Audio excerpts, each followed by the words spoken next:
दोस्तों, हर्षवर्धन का इतिहास 606 ईस्वी से लेकर 647 ईस्वी तक को माना जाता है और उसके शासनकाल में जो भी प्रमुख घटनाएं हुई हैं वो आने वाली परीक्षाओं में डीपली पूछा जाता है।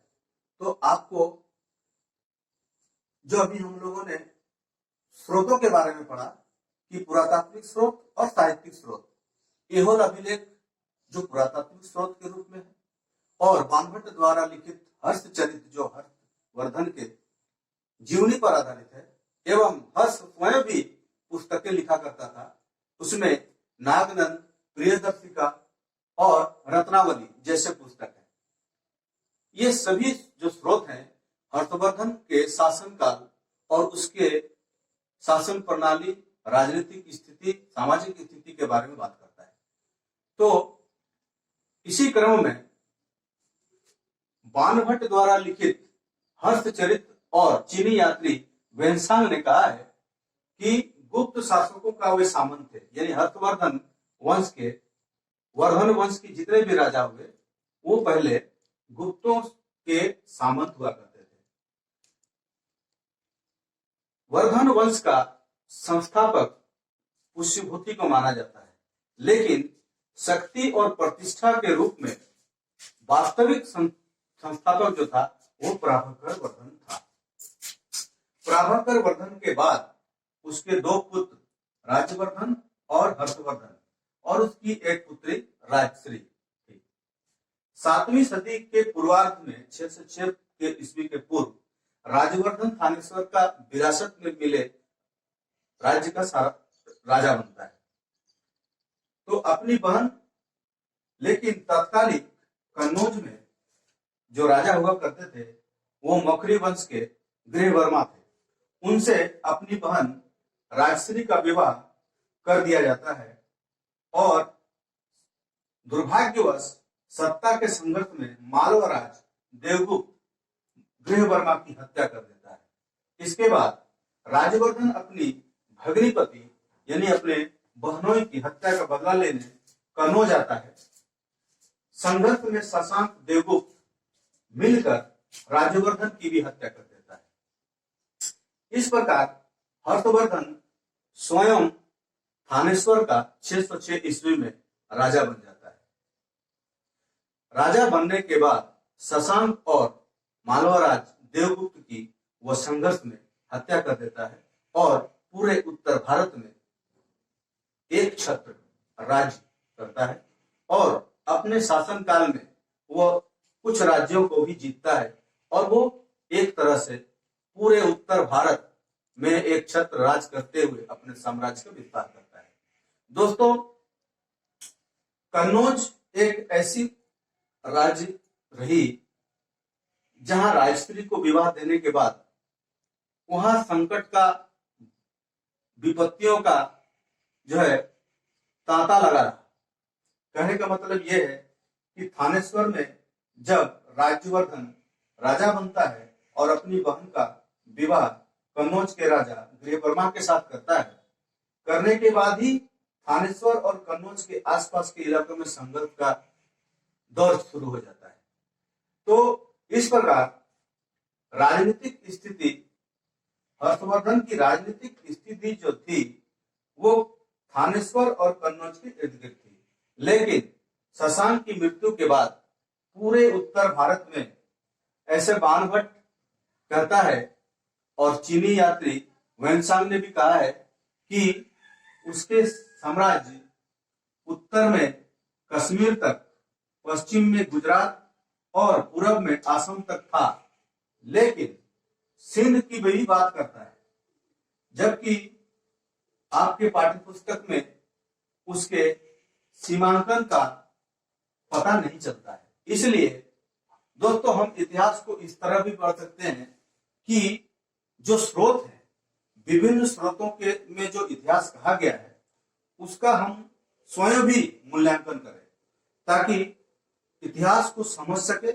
और इतिहास में तर्क करने के बाद उस पर एक मत हो सके। तो इतिहास को पढ़ने का यह भी तरीका है कि बाणभट्ट, देखिए बाणभट्ट जो था हर्ष का दरबारी कवि था जो दरबारी कवि होगा क्या वो हर्ष के हित के विरुद्ध काम करेगा? इसलिए और चीनी यात्री वेनसांग 15 वर्षों तक भारत में हर्षवर्धन की सानिध्य में रहता है, उसके संरक्षण में रहता है। क्या आप उम्मीद कर सकते हैं कि वह भारत में रहकर यात्रा वृत्तांत लिखे और जिसके संरक्षण में रहता है उसी के विरुद्ध या उसके अहित में लिख पाएगा? जी नहीं। लेकिन अभिलेख जो है, एहोल अभिलेख जैन कवि रवि कीर्ति के द्वारा रचित जो है, ये कर्नाटक में स्थित है। इसमें कहा गया है कि हर्षवर्धन के शासनकाल में 632 ईस्वी में वह दक्षिण के राष्ट्रकूट नरेश पुलकेशिन से भी युद्ध करता है। एहोल अभिलेख में लिखा हुआ है। जो पुलकेशिन राष्ट्रकूट राजा हुआ करते थे उसके विषय में से संबंधित है। लेकिन उसमें यह भी उल्लेखित है कि पुलकेशिन द्वितीय से हर्षवर्धन संभवतः हार चुका था। नर्मदा नदी के तट पर एक युद्ध हुआ जिसमें हर्षवर्धन हारा। ये एहोल प्रशस्ति में लिखा हुआ है। तो हर्षवर्धन के इतिहास में 606 से लेकर 647 ईस्वी तक के इतिहास में 3 बड़ी बड़ी घटनाएं हुई। पहला, पुलकेशिन द्वितीय के साथ नर्मदा नदी के तट पर जब वह युद्ध करता है 632 ईस्वी में, तब उसकी हार होती है। दूसरा, चीनी यात्री 630 ईस्वी में भारत में स्थल मार्ग से प्रवेश करता है और उसका उद्देश्य क्या था? वो नालंदा विश्वविद्यालय, तत्कालीन बौद्ध विश्वविद्यालय में अपना शिक्षा ग्रहण करना चाहता था। दूसरा, वो यहां से बौद्ध ग्रंथों को अपने साथ ले जाना चाहता था। चीनी यात्री वेनसांग भारत को इन तुम करके पुकारता था। जब वह भारत से चीन गया, चीन जाने के बाद वहां उसने एक ग्रंथ लिखी जिसका नाम था सी यूकी, अर्थात ए एसे टू वेस्टर्न एशिया। तो ये थे हर्षवर्धन के शासनकाल का इतिहास। आपको डीपली जब पूछा जाएगा, चूंकि स्तर थोड़ा हाई है, इसे जानना भी चाहिए।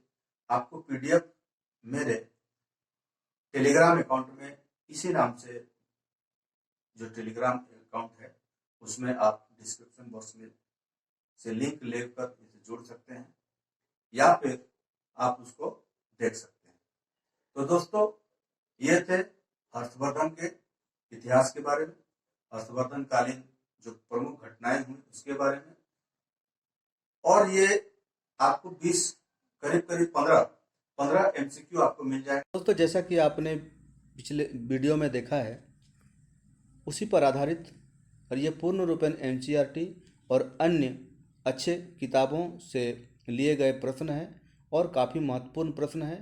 इसका स्तर जो है जेपीएससी प्रीलिम्स मेंस के साथ साथ बीपीएससी प्रीलिम्स मेंस, पीजीटी शिक्षक भर्ती प्रतियोगिता, टीजीटी ट्रेंड ग्रेजुएट टीचर के लिए और आकलन परीक्षा जो इतिहास विषय में होंगे उसमें भी जो क्वेश्चन हैं वो काम आ सकेंगे। तो दोस्तों, मैं 1 से 15 तक की संख्या में ये क्वेश्चन है जो काफ़ी महत्वपूर्ण है। काफ़ी रिसर्च के बाद इस प्रकार के प्रश्नों को हर्षवर्धन कालीन इतिहास से निकाल कर लाया गया है। तो आप एक प्रश्न के साथ साथ अन्य फैक्ट भी आप जान पाएंगे, जिसको आप अपने नोटबुक में डाउनलोड कर सकते हैं, नोट कर सकते हैं और इस प्रकार अपने कंटेंट को, अपने प्रश्नों को, उसके उत्तर को अधिक से अधिक जान सकेंगे और उसका दायरा आप बढ़ा सकेंगे। तो पहला क्वेश्चन है, एहोल अभिलेख की रचना किसने की? वीडियो में साफ साफ पता चलता है कि जैन कवि रवि कीर्ति के द्वारा लिखित एहोल अभिलेख यह जो है कर्नाटक के बगालकोट नामक जिले में बादामी नामक स्थान पर अवस्थित है और वो है एक मंदिरों का समूह जो मंदिरों के दीवारों पर अभिलेख जो है अंकित है, जो रवि कीर्ति के द्वारा रचित है। दूसरा प्रश्न है, तो इसलिए पहला क्वेश्चन का आंसर होगा जैन कवि रवि कीर्ति। दूसरा है एहोल अभिलेख किस भाषा में लिखी गई है। जैसा कि बताया गया है कि जैन कवि रवि कीर्ति ने मंदिरों के दीवारों पर अभिलिखित किया है, तो मंदिरों में जो मंत्र पढ़े जाते हैं वो प्रायः संस्कृत में पढ़े जाते हैं। इसे याद करने का एक तरीका भी समझ लीजिए। तो एहोल अभिलेख जो है वो संस्कृत भाषा में लिखा गया है। उसके बाद है तीसरा प्रश्न, नर्मदा नदी के तट पर पुलकेशिन द्वितीय और हर्षवर्धन के बीच जो युद्ध हुए थे वे कब हुए थे। तो इसका जो आंसर होगा 632 होगा, क्योंकि एहोल अभिलेख में रवि कीर्ति के द्वारा उसने कहा है कि नर्मदा नदी के तट पर राष्ट्रकूट नरेश पुलकेशिन द्वितीय और हर्षवर्धन के बीच युद्ध हुआ था, जो 632 ईस्वी कहा है। दोस्तों, यह प्रश्न जेपीएससी छठी जेपीएससी 2016 में ये आ चुका है, तो ये वेरी इंपॉर्टेंट है, इंपॉर्टेंट क्वेश्चन है दोस्तों। उसके बाद है चौथा प्रश्न है, हर्षवर्धन द्वारा रचित रचनाओं में से एक है। दोस्तों, हर्षवर्धन स्वयं भी एक रचनाकार कवि था। तो हर्षवर्धन ने 3 पुस्तकें लिखी थी। पहला था नागनंद, दूसरा रत्नावली और तीसरा था प्रियदर्शिका।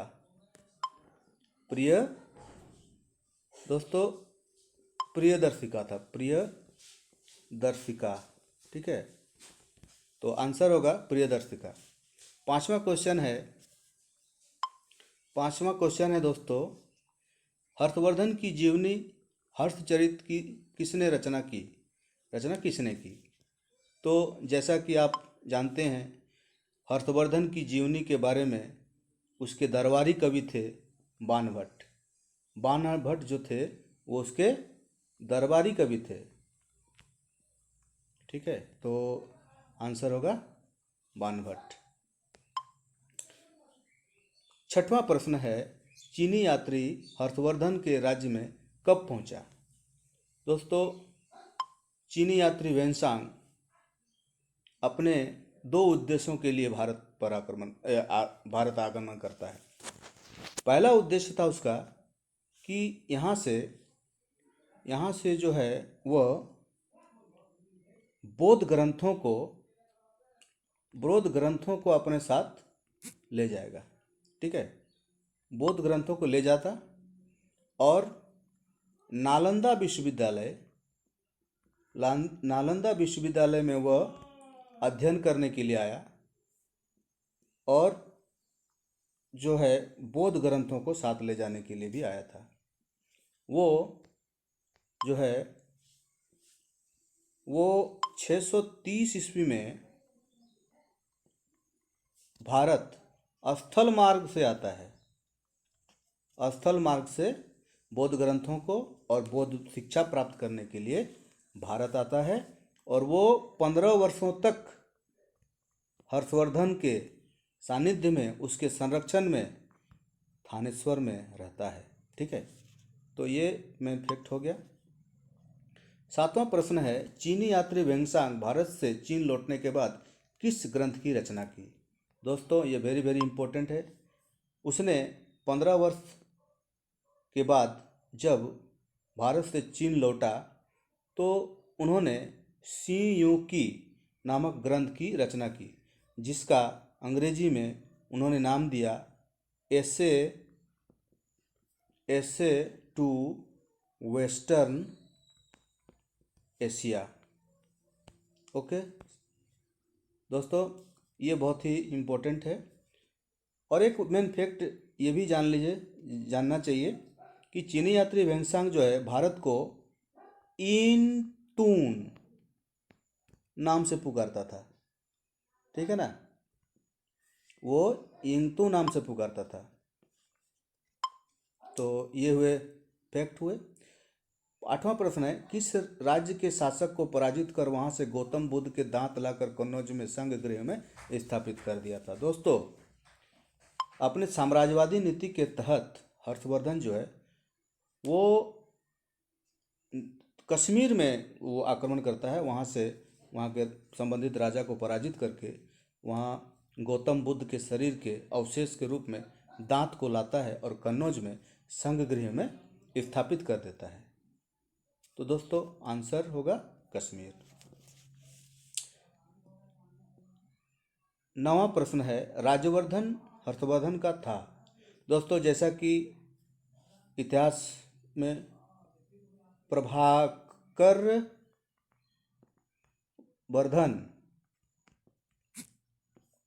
वर्धन के 3 संतान हुए।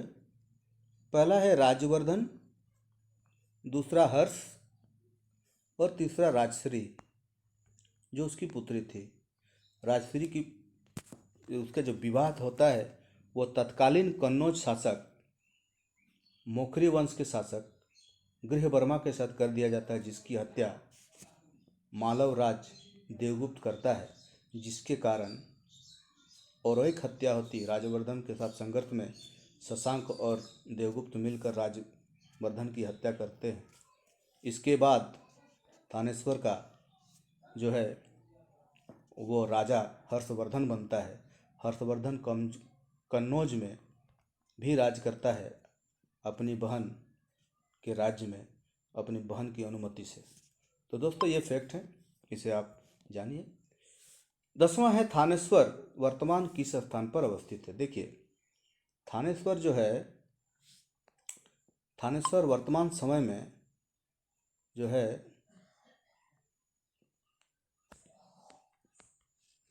वर्तमान समय में वो हरियाणा के सामने है। कहाँ है?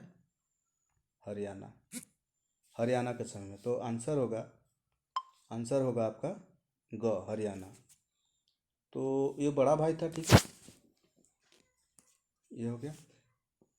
प्रश्न संख्या 11, किस राज्य का शासक था? ये वहाँ पर होगा सर शशांक, शशांक होना चाहिए, ठीक है। शशांक किस राज्य का शासक था? तो शशांक जो था बंगाल का शासक था, जिसे गौड़ भी बोला जाता है, गौड़ या गौर, ठीक है। 12वां प्रश्न, राजश्री के पति गृहवर्मा की हत्या किसने की? गृहवर्मा की हत्या जो है वो देवगुप्त ने किया था। मालवराज देवगुप्त ने उसकी हत्या कर दी थी सत्ता के संघर्ष में। आंसर होगा। 13वां है, वर्धन वंश का संस्थापक था? जैसा कि वीडियो में हम लोगों ने देखा कि वर्धन वंश का जो संस्थापक था वो पुष्यभूति था, लेकिन शक्ति और प्रतिष्ठा के क्षेत्र में प्रतापी और संस्थापक जो था वो प्रभाकर वर्धन था, लेकिन इसका संस्थापक पुष्यभूति को ही माना गया है। वर्धन वंश के शासक पूर्व में गुप्त वंशीय राजाओं के सामंत थे। क्या थे? सामंत थे, ठीक है। उसके बाद है, वर्धन वंश के पूर्व राजा संभवतः किस राजवंश के सामंत थे? जैसा कि अभी बताया कि गुप्त वंश के राजाओं के सामंत थे। 15वां क्वेश्चन, कन्नौज के सत्ता संघर्ष में राजवर्धन की भी हत्या हो जाती, इनमें कौन शामिल था? इनमें 2 व्यक्ति शामिल थे, शशांक और मालवराज देवगुप्त। तो शशांक और देवगुप्त घ। तो दोस्तों इसका आंसर भी नीचे दिया गया है, आंसर को आप इससे टैली कर लेंगे और अगर गलती होगा तो उसे सुधार लेंगे। दोस्तों वीडियो को आप लोग देखते रहिए, शेयर कीजिए और आने वाले वीडियो में दोस्तों मैं हर्षवर्धन के बाद एक इतिहास में बहुत बड़ी घटना होती है, बहुत ही महत्वपूर्ण, जो 200 वर्षों तक संघर्ष का जो ये ताना बाना है, ये चीज़ हम लोग देखेंगे दोस्तों। इसे हम लोग त्रिपक्षीय संघर्ष के नाम जानते हैं। संघर्ष जो होता है वो 3 राजाओं के बीच होता है और 3 राजवंशीय राजाओं के बीच भी होता है। तो उनके जो मुख्य पात्र होंगे धर्मपाल, ध्रुव और प्रत्यार वंश के जो राजा होते हैं, वत्सराज, भोज, राष्ट्रकूट राजा ध्रुव, गोविंद, इन सबों का भी अगले कक्षा में, अगले वीडियो में हम लोग मध्यकालीन भारत में इसकी शुरुआत में जो एनसीईआरटी की 11वीं क्लास की पुस्तक में वर्णित है, उसमें हम लोग त्रिपक्षीय संघर्ष के नाम से जानते हैं। तो उसके बारे में हम लोग आगे पढ़ेंगे दोस्तों। किसी प्रकार की भाषाई या लिखावट में त्रुटि होगी तो उम्मीद करता हूँ कि आप लोग इसे इग्नोर करते हुए सुधार करेंगे। Thank you.